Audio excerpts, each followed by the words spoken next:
கிறிஸ்துவுக்குள் அன்பான சபை மக்களே, மறுபடியும் ஒரு ஓய்வு நாள் காலை வேளையிலே சமூக வலைய தொடர்பினூடாக உங்களோடு தொடர்பு கொள்ளக்கூடிய வாய்ப்பை ஆண்டவர் எங்களுக்கு தந்திருக்கிறார். இந்த தியான வழிபாட்டை உங்கள் இல்லங்களிலே குடும்பமாக இணைந்து நீங்களும் வேதத்தை வாசித்து ஜெபிக்கும்படி உங்களை தாழ்மையாய் கேட்டுக்கொள்கிறேன். ஜெபம் செய்வோமாக. பரிசுத்தமும் அன்பும் நிறைந்த எங்கள் பரமபிதாவாகிய கர்த்தாவே, இந்த காலை வேளையிலே உம்முடைய அன்பான சமூகத்துக்குள்ளே நாங்கள் திருச்சபையாராக ஒன்றிணைந்து வழிபட முடியாத வேளைகளிலே இவ்விதமான சமூக வலைய தொடர்பினூடாக ஆங்காங்கே எங்கள் இல்லங்களிலே இருந்து அடியேன் இந்த வழிபாட்டை நடாத்துவதற்கும் இதனை உம்முடைய பிள்ளைகள் ஒன்றிணைந்து தங்கள் இல்லங்களிலே கேட்பதற்கும் நீர் வழிவகுத்திருக்கிறீர். நீர்தாமே இந்த தியான நேரத்தை எங்களுக்கு ஆசீர்வதித்து தாரும். கர்த்தரை நான் எக்காலத்திலும் ஸ்தோத்தரிப்பேன். அவர் துதி எப்பொழுதும் என் வாயில் இருக்கும். கர்த்தரை நம்புகிறவர்கள் ஒருபோதும் வெட்கப்பட்டு போவதில்லை. உம்முடைய வழிகளிலே நாங்கள் உண்மையாய் நடப்பதற்கு ஆண்டவரே நீர் தந்திருக்கிற வாய்ப்புகளை எண்ணி உம்மை நன்றியோடு துதித்து உம்முடைய பிரசன்னத்திலே அமர்ந்திருக்கும் உம்முடைய பிள்ளைகள் இந்த நாளிலே இந்த தியானத்தினூடாக தங்கள் உள்ளங்களிலே மெய்யான சமாதானத்தை பெற்று ஆறுதல் அடைய நீர் உதவி செய்ய வேண்டும் என்று இயேசுவின் நாமத்திலே ஜெபிக்கிறோம் நல்ல பிதாவே, ஆமென். வாசிக்கும்படியாக தெரிந்து கொண்ட திருமறை பகுதி லூக்கா 13ஆம் அதிகாரம் முதல் 5 வாக்கியங்களும். லூக்கா 13ஆம் அதிகாரம் முதல் 5 வாக்கியங்களும். பிலாத்து சில கலிலேயருடைய இரத்தத்தை அவர்களுடைய பலிகளோடே கலந்திருந்தான். அந்த வேளையிலே அங்கே இருந்தவர்களில் சிலர் அந்த செய்தியை அவருக்கு அறிவித்தார்கள். இயேசு அவர்களுக்கு பிரதியுத்தரமாக, அந்த கலிலேயருக்கு அப்படிப்பட்டவைகள் சம்பவித்ததினாலே மற்ற எல்லா கலிலேயரை பார்க்கிலும் அவர்கள் பாவிகளாயிருந்தார்கள் என்று நினைக்கிறீர்களோ? அப்படி அல்லவென்று உங்களுக்கு சொல்லுகிறேன். நீங்கள் மனம் திரும்பாமல் போனால் எல்லாரும் அப்படியே கெட்டு போவீர்கள்.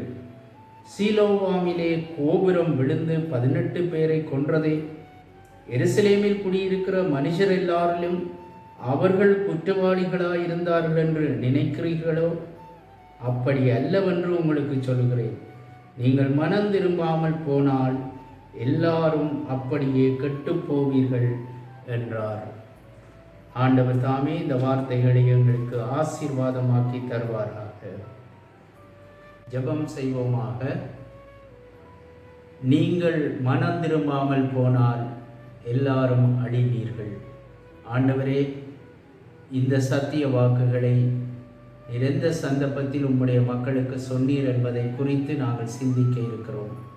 எங்கள் வாழ்க்கையிலும் ஆண்டவரே, பல தடவைகள் எங்கள் ஜீவியத்திலே நாங்கள் உமக்கு ஏற்புடைய வாழ்க்கையை வாழவில்லை என்பதை ஏற்றுக்கொண்டு எங்கள் வாழ்க்கையிலே காணப்படுகிற சகல குறைவுகளையும் குற்றங்களையும் பிழைகளையும் பாவங்களையும் நீர் தயவாய் மன்னித்து இந்த வேளையிலும் உம்முடைய சத்திய வாக்குகளினூடாக நாங்கள் உம்முடைய செய்தியை பெற்றுக்கொள்ள அடியேன் பேசுகிற வார்த்தைகளையும் இதை செவி கொடுத்து கேட்கிற உம்முடைய பிள்ளைகளின் உள்ளங்களிலும் உம்முடைய தூய ஆவியானவர் கூடாக எங்களை வழி நடத்த வேண்டும் என்று இயேசுவின் பாதம் பணிந்து ஜெபம் கேட்கிறோம் நல்ல பிதாவே, ஆமென்.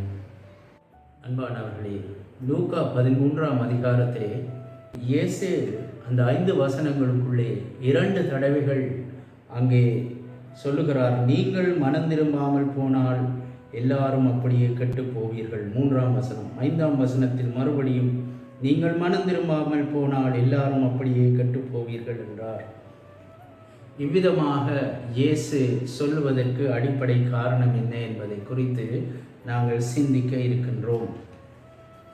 இந்த பகுதியிலே பிலாத்து சில கலிலேயருடைய இரத்தத்தை அவர்களுடைய பலிகளோடு கலந்திருந்தான் என்றும், அந்த வேளையிலே அங்கே இருந்தவர்களில் சிலர் அந்த செய்தியை அவருக்கு அறிவித்த போது அந்த கலிலேயருக்கு அப்படிப்பட்டவைகள் சம்பவித்ததனால் மற்ற எல்லா கலிலேயரை பார்க்கிலும் அவர்கள் பாவிகளாய் இருந்தார்கள் என்று நீங்கள் நினைக்கிறீர்களா என்று இயேசு ஒரு கேள்விக்கணையை எழுப்புவதை நாங்கள் பார்க்கிறோம்.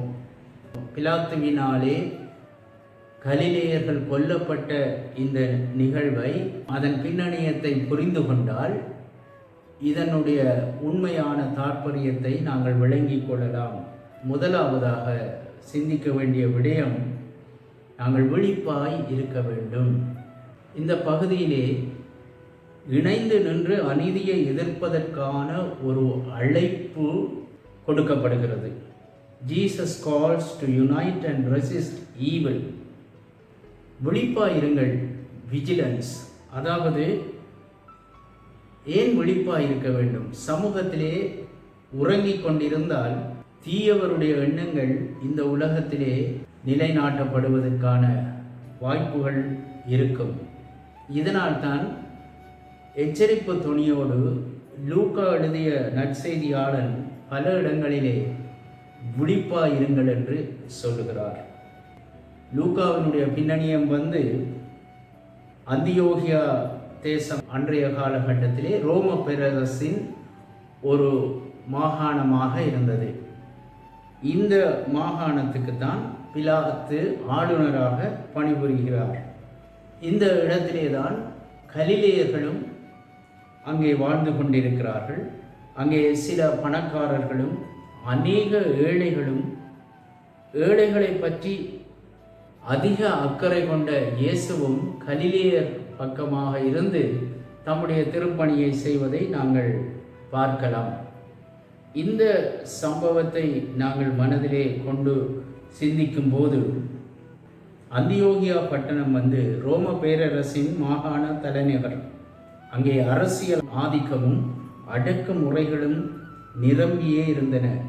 ஏழை மக்கள் மிகவும் மோசமாக ஒடுக்கப்பட்ட மக்களாக வாழ்ந்தார்கள். அதற்கு அடிப்படை காரணம், பணம் படைத்தவர்களும் அதிகாரத்திலே இருப்பவர்களும் இவர்களை மிகவும் துன்புறுத்தி தங்கள் அடிமைகள் போல இந்த ஏழை மக்கள் வாழ வேண்டிய ஒரு நிர்பந்தம் இருந்தது. எனவே இந்த ஏழை மக்கள் துன்புறுவதை பார்த்த மக்கள், துன்பங்கள் பாவங்களால் வருகின்றது என்ற தப்பான புரிந்து கொள்ளுதலுக்கு திருமறை இடம் அளிக்கிறதா என்பதை குறித்து நாங்கள் சிந்திக்க வேண்டும். இவர்கள் விடுதலை உணர்வின்றி தங்களுக்கு இவ்வளவு கஷ்டமான வேதனைகளையும் துன்பங்களையும் அனுபவிக்க வேண்டும் என்பது அவர்களுடைய வாழ்க்கையின் நியதியாக அவர்கள் நினைத்து இந்த அடக்குமுறையின் ஆளுகைக்கு உட்பட்டிருந்தார்கள். ஏழைகளை பற்றி அதிக அக்கறை கொண்டவராக இயேசு இருந்தார் என்பதை லூக்கா நல்ல முறையிலே சில இடங்களிலே சுட்டி காட்டுகிறார். எதிர்காலத்திலே அவர்களுக்கு என்ன நடக்கும் என்பதை குறித்து லூக்கா 6ஆம் அதிகாரத்திலே 21ஆம் வசனம் இவ்விதமாக சொல்லுகிறது: இப்பொழுது பசியாயிருக்கிற நீங்கள் பாக்கியவான்கள், திருப்தி அடைவீர்கள். இப்பொழுது அழுகிற நீங்கள் பாக்கியவான்கள், இனி நகைப்பீர்கள்.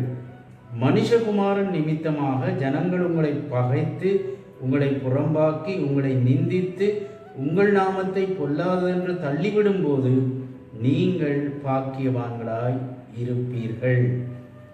இவ்விதமாக கூறிய இயேசு ஐசுவரியவான்களை பற்றி கூறுவதை நாங்கள் 24ஆம் வசனம், லூக்கா 6:24, ஐசுவரியவான்களாகிய உங்களுக்கு ஐயோ, உங்கள் ஆறுதலை நீங்கள் அடைந்து தீர்ந்தது.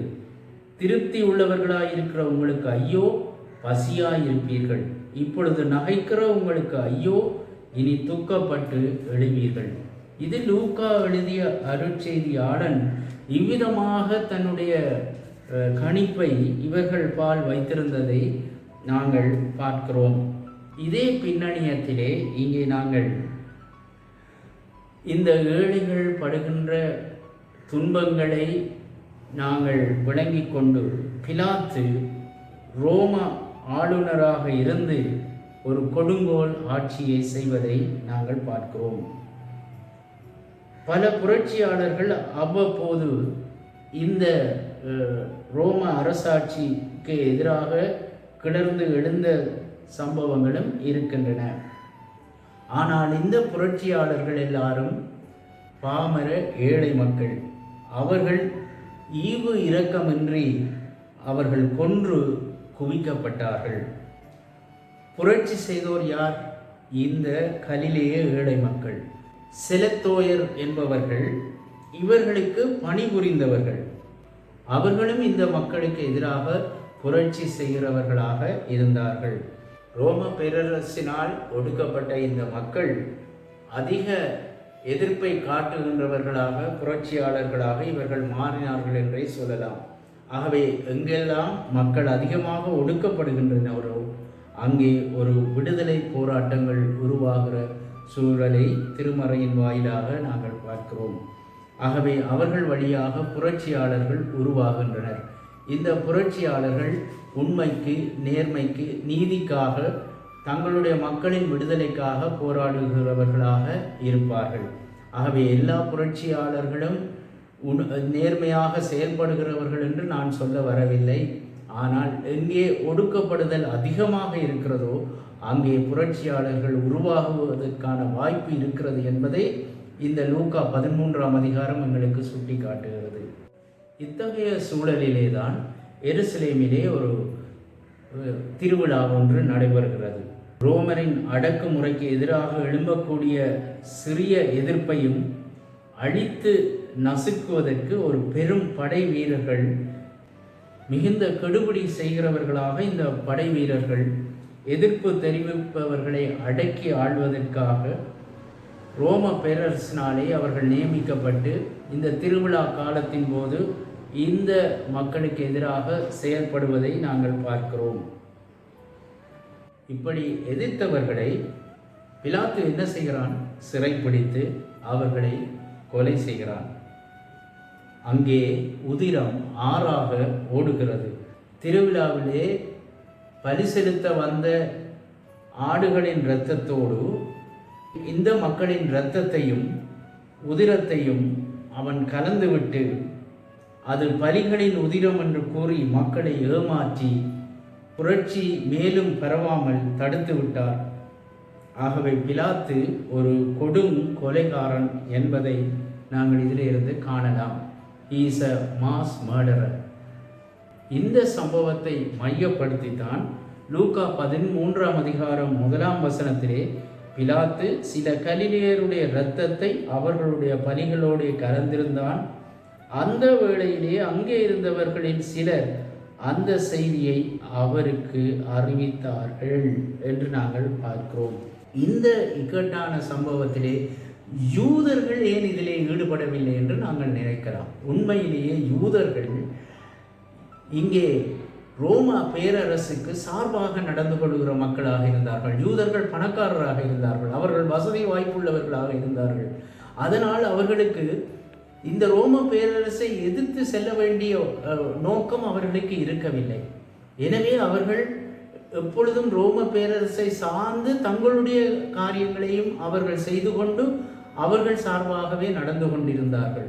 இதன் விளைவுதான் அவர்கள் ரோம பேரரசோடு சேர்ந்து இயேசுவையும் கொலை செய்கிற மக்களாக மாறுகின்ற ஒரு சம்பவத்தை நாங்கள் பார்க்கிறோம். ஆனால் இந்த கலிலேயர் சார்பாகத்தான் இயேசு தன்னுடைய வாழ்க்கையிலே பணிபுரிந்தார், அவர்களுக்காக தன்னுடைய பணியை ஆற்றினார். ஆனால் அந்த மக்களுடைய இரத்தம் சிந்தப்பட்ட போது இயேசு சொல்லுகிற வார்த்தைகள் தான் இங்கே மிகவும் முக்கியம். அந்த வார்த்தைகள் என்ன? சிந்தித்து பார்ப்போம். கொல்லப்பட்டவர்கள் எல்லாரும் பாவியர்களா என்று இயேசு கேட்பதை பார்க்கிறோம் 13ஆம் அதிகாரத்திலே. என்றால் மக்கள் அப்படித்தான் நினைக்கிறார்கள். அவர்கள் சாபத்துக்குட்பட்டவர்கள், அவர்கள் கொல்லப்படுவது அவர்களுடைய பாவத்தின் நிமித்தமாகத்தான் அவர்களுக்கு இந்த சம்பவம் ஏற்பட்டது என்று நாங்கள் பார்க்கிறோம். ஆகவே புதிய ஏற்பாட்டு காலத்திலே சமயம் சார்ந்த பணக்காரர்களால் பாவிகள் என அழைக்கப்பட்டவர்கள் யார் தெரியுமா? கிராமத்துப்புற ஏழைகள், உழைப்பாளிகள், மீன்பிடி தொழில் செய்வோர், தோல் சம்பந்தமான தொழில் செய்வோர், சமாரியர், யூதர் அல்லாதோர், உடல் ஊனமுற்றோர், இவ்விதமாக எல்லாரையும் அவர்கள் பாவியர் என்று தீர்த்து அவர்கள் கடவுளின் சாபத்தால் துன்புறுவர் என்றும் சாவர் என்றும் சமயவாதிகள் விளக்கம் கொடுத்தனர். இவ்விளக்கம் ஏழைகளுக்கு எதிரான விளக்கமாக இருந்ததால் ஆண்டவர் இயேசு அந்த விளக்கத்தை அங்கே குப்பையிலே தூக்கி எறிகிறார். அவர்கள் பாவிகள் அல்ல என்பதை இயேசு இந்த மக்கள் கூட்டத்துக்கு நிரூபிக்க முயலுகிறார். இந்த கொல்லப்பட்டோர் சாபத்துக்குட்பட்டோர் என்றால், ஒரு உதாரணத்துக்கு இன்று விபத்துகள் நடைபெறுகின்றன. அவையெல்லாம் கடவுளின் சித்தத்தின்படியே நடப்பதாக சில பக்தி உள்ள கிறிஸ்தவர்கள் கூட சொல்வதுண்டு. அதுபோலவே அக்காலகட்டத்திலும் சமயத்தை தங்களின் தனி சொத்தாக நினைத்த பணக்காரர்கள் எவ்வித பாதுகாப்போடும் வாழ்ந்து கொண்டு அத்தகைய பாதுகாப்புக்கு எவ்வகை வசதியும் இல்லாத ஏழைகள் துன்புறும் போது அது கடவுளுடைய சாபம், இது கடவுளுடைய சித்தம், இவர்கள் செய்த பாவங்களினால் இது ஏற்படுகிறது என்று முடிவு கட்டினார்கள். உதாரணத்துக்கு விபத்துகள் பலவற்றை பொறுப்புள்ள சமூக செயல்பாடுகளால் கட்டாயம் தடுத்து நிறுத்திவிடலாம். இதற்கு தனி மனிதர்கள் மனம் திரும்பினால் மட்டும் போதாது, ஒரு சமூகமாக கூட்டாக மனம் திரும்புதல் தேவைப்படுகிறது. இப்போ விபத்துகளை தடுப்பதற்கு தனி மனித பொறுப்புடைமை ஒன்று தேவைப்படுகிறது, குடும்ப பொறுப்புடைமை, சமூக பொறுப்புடைமை, அதோடு அரசியல் பொறுப்புடைமை. இவ்விதமாக ஒரு கூட்டாக இணைந்து அனைவரும் செயல்பட்டால் ஒரு நல்ல சமுதாயத்தை கட்டி எழுப்பலாம். இன்று அந்த கூட்டாக ஒன்றிணைந்து செயல்படுகிற சமூகம் அருகி வந்து பிரிவினைகளும் பிளவுகளும் மக்களை ஆட்டி படைப்பதனால்தான் இன்று இயேசு சொன்ன இந்த வார்த்தை, நீங்கள் மனம் திரும்பாவிட்டால் அழிந்து போவீர்கள். ஆகவே மனம் திரும்புதல் ஒரு மிகவும் முக்கியமான ஒரு விடயமாக நாங்கள் பார்க்க வேண்டும். இன்று எங்களுக்கு தெரிந்த மட்டிலே பணத்தின் ஆற்றல் அடிப்படையில் ஆளுக்கு ஒரு சட்டம், அதிகாரத்திலே இருப்பவர்கள் தங்களுக்கென்று சட்டங்களை உருவாக்கி சமூகத்தின் அடிப்படை நோக்குகளை சிதறடிக்கிற சட்டங்களினூடாக சில சட்ட வாக்கங்களை இயற்றுவதை நாங்கள் பார்க்கிறோம். தனி மனிதர்கள் திருந்திவிட்டால் மட்டும் போதாது. இந்த சமூகம் தனது தவறான அமைப்புகளிலே இருந்து மனம் திரும்ப வேண்டுமென்று அறிவர் தாமஸ் தங்கராஜா அவர்கள் கூறுகிறார். இன்னும் ஒரு விளக்கத்தை நாங்கள் பார்ப்போம். பாவம் என்பது என்ன? பாவம் என்பது எப்படியாக புரிந்து கொள்ளப்படுகிறது? பாவம், மனம் திரும்புதல் பற்றி நாம் பலவாறாக சிந்திக்கிறோம், பேசுகிறோம். ஆனால் நாம் இன்னும் ஒருவரை பாவம் செய்கிறவர், அவர் சாபத்துக்கு உட்பட்டவர் என்று எப்படி கணிக்கிறோம்? உதாரணத்துக்கு சில விளக்கங்களை பார்ப்போம். புகைப்பது பாவம்தான், ஆனால் நீதிகேடான ஆட்சி நடத்துவது பெரும் பாவம் அல்லவா? இதை யார் கேட்கிறார்கள்? இதை யார் சுட்டி காட்டுகிறார்கள்? அந்த பாவத்தை குறித்து சமூகம் இன்றைக்காவது சிந்திக்குதா? குடிப்பது பாவம்தான், ஆனால் ஏழைகளை சுரண்டுவது அதைவிட பெரும் பாவம் அல்லவா? என்று எங்களுக்கு தெரியும். மலைநாட்டிலே அந்த மக்கள் எத்தனையோ துயரத்தின் மத்தியிலே கொழுந்துகளை பிடுங்கி இந்த சமூகத்துக்கு, இந்த நாட்டிற்கு எத்தனையோ பொருளாதார செல்வத்தை அவர்கள் அள்ளி வழங்கி கொண்டிருக்கிறார்கள். ஆனால் அந்த ஏழை மக்கள் சுரண்டப்பட்டு கொண்டே இருக்கிறார்கள். இது பாவம் இல்லையா? இதை குறித்து நாங்கள் சிந்திக்கிறோமா? எனவே அன்பானவர்களே, நாம் இவ்விதமாக நம்முடைய வாழ்க்கையிலே பாவத்தை குறித்து சரியான சிந்தனை உள்ளவர்களாக வாழவும், இந்த சமூக வாழ்க்கையை பொறுத்தவரையிலே நாம் மேலோட்டமாக பாவத்தை குறித்து சிந்திக்கிறோமே ஒழிய எங்களுடைய உள்ளங்களினாலே செய்கிற அநியாயங்கள், அக்கிரமங்கள், பிற குற்றங்களை நாங்கள் ஒருபோதும் கண்டித்து உணர்த்தி அதற்கு எதிராக செயல்படுகிற மக்களாக வாழ முடிவதில்லை. அன்று கையாலாகாத கலிலேயர் தங்களுடைய வாழ்க்கையிலே எதிர்த்து நின்றபோது கொடூரமாக அந்த பிலாத்து அந்த மக்களை கொல்லுகிறான். அவருடைய இரத்தத்தை அந்த ஆடுகளின் பலி இரத்தத்தோடு கலந்து விடுகிறான். இன்றும் இந்த கொடூரமான காரியங்கள் நம் சமூகத்திலே இடம்பெறுகிற நிலைமைகள் இருக்குமேயானால் நாம் இதற்கு எவ்விதமாக ஒரு மாற்றீடு செய்ய போகிறோம்? இந்த மனம் திரும்புதல் என்பது ஒரு முழு சமூகமும் பொறுப்பேற்று அநியாயம், அக்கிரமங்கள், பிழைகள் நடக்கிற இடங்களிலே நீதி, நேர்மை, உண்மைக்காக செயல்படுகிற ஒரு சமூகத்தை உருவாக்குவதற்கு நாங்கள் பாடுபட வேண்டும் அல்லவா? ஆண்டவர் தாமே இந்த சிந்தனைகளின் வழியாக நம் வாழ்க்கையை மென்மேலும் ஆண்டவருக்குள்ளே வாழுவதற்கு துணை செய்வாராக. ஜெபம் செய்வோமாக.